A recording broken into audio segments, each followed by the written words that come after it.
Bismillahirrahmanirrahim. Assalamualaikum warahmatullahi wabarakatuh. Alhamdulillahirabbil alamin wa bihi nasta'inu ala umuri dunya waddin. Wassalatu wassalamu ala asrofil anbiya'i wal mursalin wa ala alihi wa sahbihi ajmain. Amma ba'du. Mukadimah dicukupkan dengan berbahasa Arab. Kepada Bapak dosen pengampu mata kuliah pelajaran epistemologi doa yang saya hormati, dan kepada teman-teman yang saya banggakan, insya Allah pada kesempatan kali ini saya akan mempresentasikan hasil kajian akademis dan teologis mendalam mengenai epistemologi doa dan fenomena pertolongan Allah. Doa adalah fondasi epistemologis dari interaksi antara seorang hamba dengan sang kholik. Nah, di dalamnya itu terdapat dialektika antara ketundukan tauhid, kepastian takdir, serta metodologi komunikasi spiritual yang valid. Nah, dengan presentasi ini kita akan melintasi 3 ranah utama. Yang pertama itu ada definisi dan kerangka epistemologinya, lalu prosedur operasional doa sesuai sunnah beserta klasifikasi pertolongan ilahi, dan diakhiri dengan analisis multidimensi dari literatur teologi klasik hingga studi empiris modern. Mari kita mulai bagian pertama. Nah, yang bagian pertama itu ada judul slide, yaitu definisi epistemologi doa dan ruang lingkup kajiannya. Nah, untuk memahami suatu konsep secara ilmiah, kita tuh harus membangun landasan fondasionalnya dulu, agar bagian pertama ini berfokus pada demarkasi istilah. Jadi, apa yang dimaksud dengan epistemologi doa, lalu bagaimana batas-batas dan ruang lingkup kajiannya. Nah, pertama, epistemologi itu berasal dari bahasa Yunani, yaitu episteme, yaitu pengetahuan, dan logos ilmu atau teori. Ini tuh adalah cabang filsafat yang membedah asal-usul, struktur, metode, dan keabsahan suatu pengetahuan. Lalu ada kata kedua, yaitu doa. Nah, doa ini berasal dari akar kata ini tuh da'a yad'u du'aan, yang secara harfiah bermakna panggilan, seruan, atau permohonan dari pihak yang rendah, yaitu seorang hamba, kepada pihak yang maha tinggi, gitu Allah Subhanahu wa Ta'ala.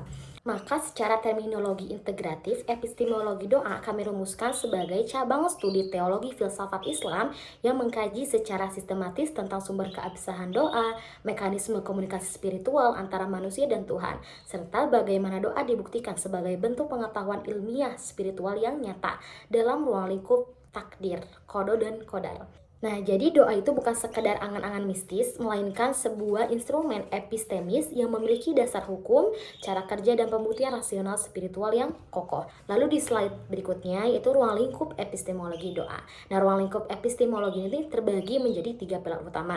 Yang pertama itu ada sumber kebenaran, yakni landasan utamanya itu adalah dalil nakli, Al-Quran dan As-Sunnah. Nah, doa itu bukan ciptaan tradisi manusia, melainkan wahyu yang memvalidasi bahwa komunikasi dua arah antara hamba dan pencipta adalah nyata. Yang kedua itu metodologi atau adab, gitu kan. Epistemologi ini menurut metode doa memiliki kriteria keabsahan. Jadi ada syarat al-ijabah gitu, tanpa memenuhi adab dan syarat-syarat ini.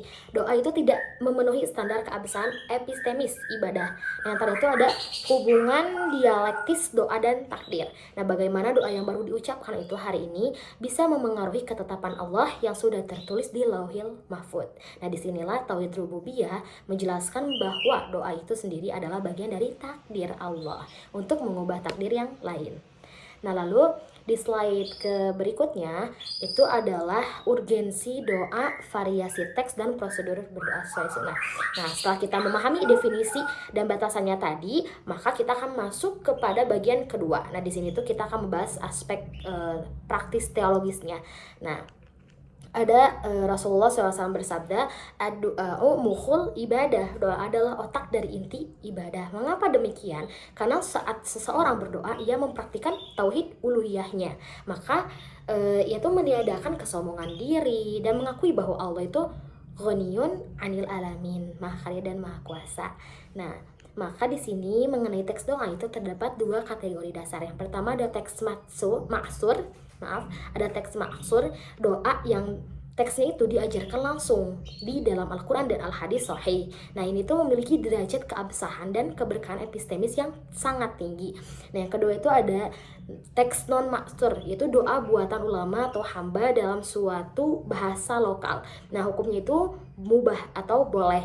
Nah, maka selama tidak mengandung unsur syirik, maksiat, dan memutus silaturahmi, ini adalah contohnya itu sebagai Al-Quran surat Al-Baqarah ayat 201 yang suka yang suka disebut dengan doa sapu jagat gitu kan. Rabbana atina fid dunya hasanah wa fil akhirati hasanah wa qina adzabannar. Itulah contoh doa dari teks maksur dari Al-Qur'an. Maka doa ini mengajarkan integrasi epistemik. Jadi seorang hamba tidak boleh hanya mengejar materialisme duniawi dan tidak boleh juga mengabaikan kehidupan dunianya. Kemudian keduanya dimohonkan secara seimbang di bawah naungan rahmat Allah. Nah, lanjut pada slide berikutnya adalah prosedur berdoa sesuai sunnah agar semua doa dikabulkan, makbul. Nah, Islam itu menetapkan standar operating producer itu spiritual yang baku berdasarkan sunnah Rasulullah. Yang pertama itu kita harus berdoa itu dengan toharoh dan ikhlas gitu, karena diawali dengan bersuci dari hadas, menghadap kiblat, dan membersihkan niat murni karena Allah. Nah, yang kedua itu ada tahmid dan sholawat. Jadi tidak langsung meminta hajat pribadi, tetapi memuji keagungan Allah dengan asmaul husna ataupun bersolawat kepada Nabi Muhammad.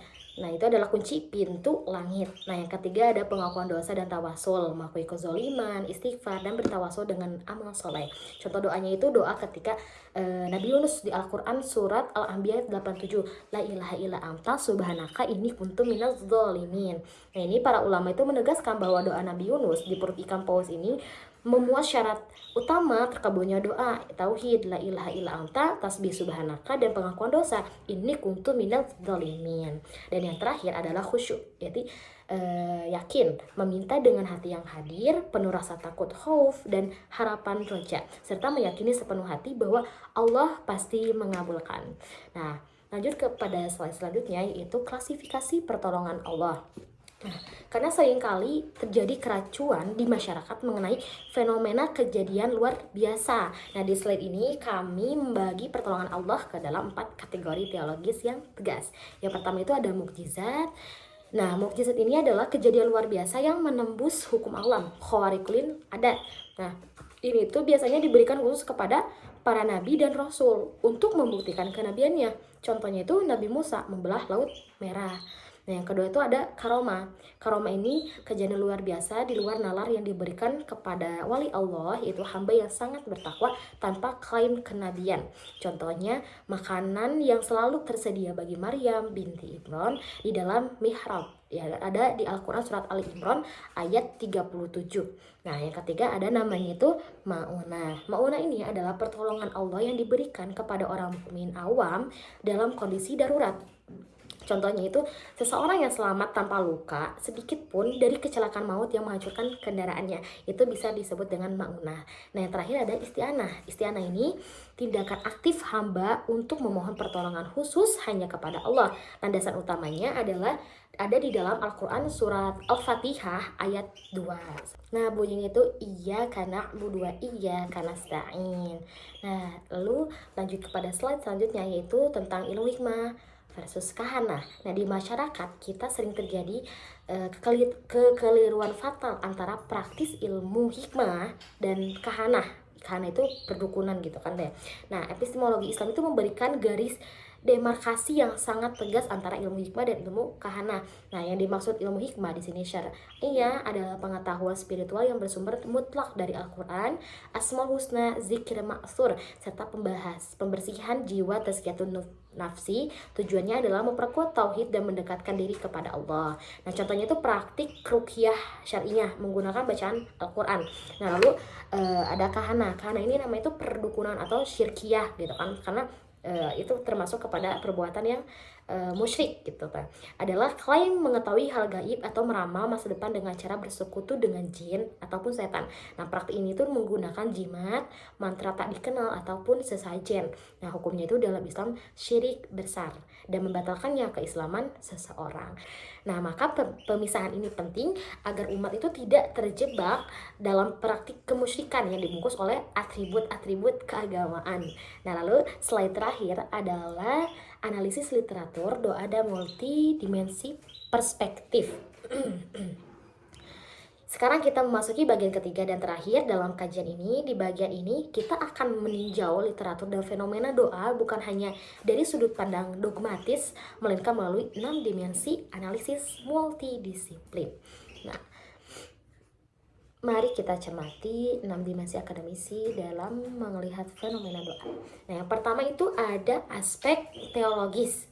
Nah, membedah dialektika, kholik makhluk, hakikat kepasrahan, tawakal, serta bagaimana doa berinteraksi dengan kodo dan kodar tanpa merusak kemahakuasaan Tuhan. Itu disebut dengan aspek teologis. Lalu ada aspek praktis, itu tinjauan fikih mengenai syarat, rukun, waktu-waktu afdol seperti sepertiga malam terakhir, antara azan dan iqomah. Nah, serta etika fisik dan mental saat berdoa. Nah, yang ketiga itu ada aspek psikologis. Nah, secara psikologis, doa berfungsi sebagai mekanisme coping atau coping mekanisme yang terbaik. Karena doa memberikan ketenangan batin, tumanina, meredakan kecemasan emosional, dan menumbuhkan rasa harapan positif, yakni optimisme. Nah, yang keempat itu ada aspek sosiologis. Nah, doa bersama dalam komunitas memperkuat ikatan sosial, social bonding atau membangun ukhuwah Islamiyah dan menumbuhkan empati kolektif terhadap sesama manusia yang tertindas. Nah, yang terakhir ada aspek historis. Nah, catatan sejarah peradaban mencatat bagaimana doa para nabi mengubah jalannya sejarah. Salah satu contoh doa penyerahan diri total adalah doa Nabi Adam alaihissalam setelah diturunkan ke bumi dalam Quran Surat Al-A'raf ayat 22. Rabbana zalamna anfusana wa illam taghfir lana wa tarhamna lanakunanna minal khasirin. Itulah contoh doa historis dari Nabi Adam alaihissalam. Di aspek terakhir ini adalah studi empiris, karena riset sains modern ini membuktikan bahwa aktivitas berdoa dan zikir itu yang khusyuk merangsang otak mengeluarkan hormon endorfin dan serotonin. Nah, jadi menekan hormon stres. Nah, serta secara signifikan meningkatkan sistem kekebalan tubuh dan mempercepat proses kesembuhan pasien secara klinis. Nah, lalu slide berikutnya adalah kesimpulan, yakni kesimpulan dari seluruh materi bahwa epistemologi doa menunjukkan bahwa doa itu bukan sekadar permohonan kepada Allah, melainkan memiliki landasan ilmu yang mengkaji sumber, metode, tujuan, dan juga hakikatnya dalam Islam. Karena doa itu merupakan bentuk ibadah yang harus disertai ikhtiar serta dilaksanakan sesuai tuntutan Al-Quran dan Sunnah. Selain itu, penting bagi setiap muslim untuk memahami perbedaan antara mujizat, karomah, maunah, dan juga isti'anah, serta membedakan antara ilmu hikmah yang dibenarkan syariat dengan kahanah yang dilarang karena mengandung unsur kemusyrikan. Nah, dengan memahami seluruh konsep tersebut, umat Islam dapat mengamalkan doa secara benar, bijaksana, dan sesuai dengan ajaran Islam. Terakhir adalah kata-kata penutup bahwa doa adalah cermin tauhid. Sejatinya doa bukan sekedar sarana permintaan pemenuhan kebutuhan pribadi, melainkan wujud penghambaan mutlak dan ketundukan jiwa hamba kepada Allah Subhanahu wa taala. Mungkin dengan demikian presentasi dari saya. Terima kasih atas perhatiannya. Mohon maaf apabila ada kesalahan dan kekurangannya. Wabillahi taufiq wal hidayah. Wassalamualaikum warahmatullahi wabarakatuh.